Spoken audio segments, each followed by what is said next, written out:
एक बात तो ये समझ में नहीं आई, जब तुम भगवान थे तो तुमने शुक्राचार्य जी का नेत्र क्यों फोड़ दिया? जब तुम भगवान थे तो तुमने शुक्राचार्य जी का नेत्र क्यों फोड़ दिया? और दूसरी बात,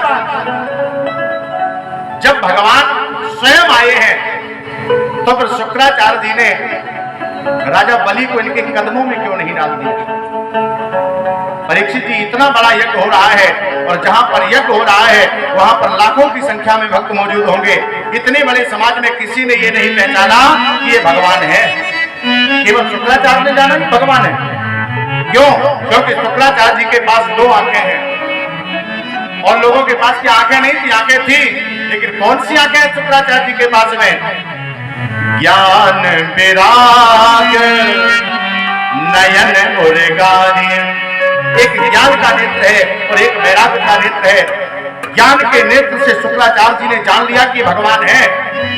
तो भगवान ने देखा, बोले बहुत अच्छा तुमने किया, हमें जान लिया है। लेकिन बाबा शुक्राचार्य बोले हाँ, तुमने ज्ञान के नेत्र से हमें पहचाना लेकिन वैराग्य के नेत्र का उपयोग नहीं किया। जब तुमने ज्ञान से पहचान लिया ये भगवान है तो वैराग्य के नेत्र का इस्तेमाल करते, चेला को पकड़ करके लाते, लला ये भगवान है, सब कुछ है तो इन्हीं के चरणों में समर्पित कर दो, तो हम जान जाते तुमने वैराग्य के नेत्र का प्रयोग किया है। लेकिन बाबा तुमने केवल ज्ञान के नेत्र का प्रयोग किया। जिसके जीवन में वैराग्य के नेत्र का प्रयोग नहीं है, ऐसे नेत्र को फूट जाना चाहिए। इसलिए भगवान ने वैराग्य के नेत्र को फोड़। इतनी बड़ी समाज में किसी ने नहीं जाना वो भगवान है। दूसरी बात, जब भगवान ही आए हैं तो भगवान ने राजा बलि का सर्वस्व क्यों ले लिया? क्या वो वास्तविक लेने के लिए आए हैं? नहीं नहीं नहीं, भगवान किसी को छलने नहीं आते हैं। भगवान तो केवल सद्मार्ग बतलाने के लिए आते हैं। क्रिया भगवान करते हैं और ये जीव सद्मार्ग पर लग जाता है। आज लक्ष्मी मैया के लिए है। नारद बाबा ने कहा प्रभु नहीं है, बोले नहीं नहीं, उनका तो कोई पता नहीं है। नारद बाबा ने कहा वो तो हो सुतल लोक में राजा बलि के यहाँ पर है। आज मैया लक्ष्मी बहन बनकर के आई हैं। बलि के हाथ में राखी को बांधा, जिस समय बलि ने कहा बहन इस बंधवाई में कुछ मांग लो। लक्ष्मी जी ने कहा बहन वैसे तुम पहचान तो गए हो? हम बोले हाँ पहचान तो गए हैं। कौन है? हम बोले हम लक्ष्मी। तो कहे भैया? बोले हाँ, जब तुम पहचान गए हम लक्ष्मी है तो तुम हमें क्या दे पाओगे? बोले नहीं नहीं बहन ये गलत बात है। राखी की बंधवाई बहन चाहे जितनी पैसे वाली क्यों ना हो, लेकिन भाई को रखना नहीं चाहिए, कुछ तो मांग लो। लक्ष्मी जी ने कहा देखो भैया वैसे हमारे पास तुम्हारी कृपा से सब कुछ है, फिर भी अगर आप देना चाहते हो तो ये वाला द्वारपाल हमें दे दो। अब बलि के ऊपर की सांस ऊपर नीचे की नीचे। काय बहन? बोले हाँ, जाकी जगह कुछ और मांग लो। बोले नहीं नहीं हमें तो जी चाहिए। आज बलि ने भगवान और मैया लक्ष्मी का पूजन किया। जिस समय भगवान जाने लगे तो स्वयं बलि की मां आज निकल करके बाहर आ गई। बलि की मां ने कहा लाला भली भई सतना भई तेरे पिता बेरोचन साथ, यह अवसर कब देखते जब हरि पसारे हाथ।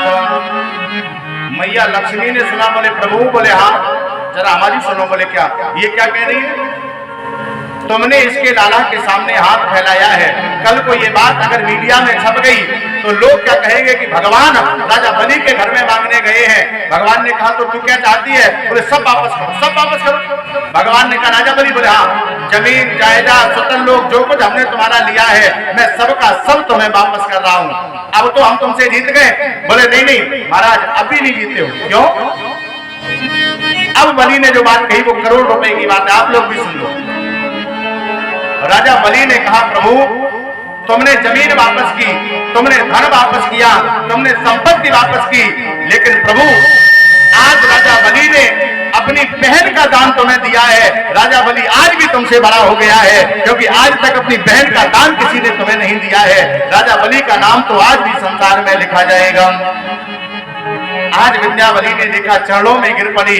भगवान नारायण मैया लक्ष्मी ने आज बलि को वरदान दिया, और ऐसा वरदान दिया बलि संसार में लोग धन का दान करेंगे, संपत्ति का दान करेंगे तो उसे दान कहा जाएगा।